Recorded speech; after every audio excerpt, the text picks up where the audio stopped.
Marahay na hapon, Bicolandia. Narito ang latest update tungkol sa lagay ng panahon ngayong March 7, 2026, alas 5 ng hapon dito sa Kabikulan.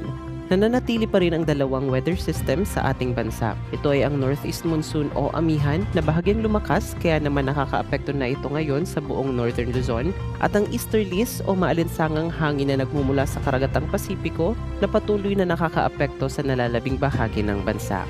Kaninang alas 2 ng hapon, na-monitor na ng Pag-asa ang isang low-pressure area sa labas ng Philippine Area of Responsibility. Ito ay may layong 1,650 kilometers east of northeastern Mindanao. Sa ngayon, mababa ang tsansa nitong mabuo bilang isang bagyo sa loob ng 24 to 48 hours.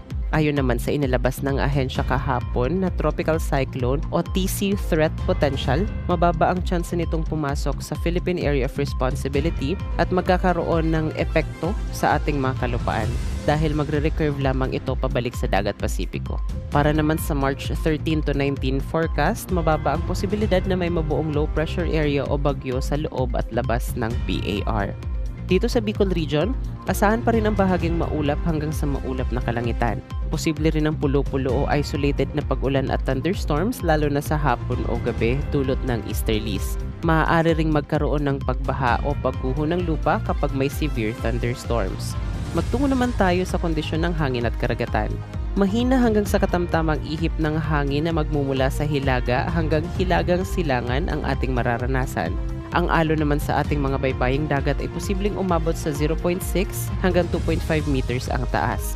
Ang agwat ng temperatura sa Kabikulan ay naglalaro sa 22 to 31 degrees Celsius.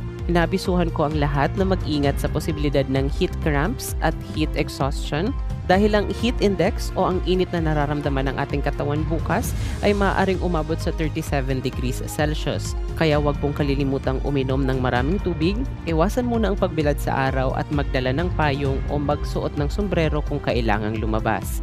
Ang araw ay sisikat bukas ng alas 5:59 ng umaga at lulubog bukas ng alas 5:57 ng hapon.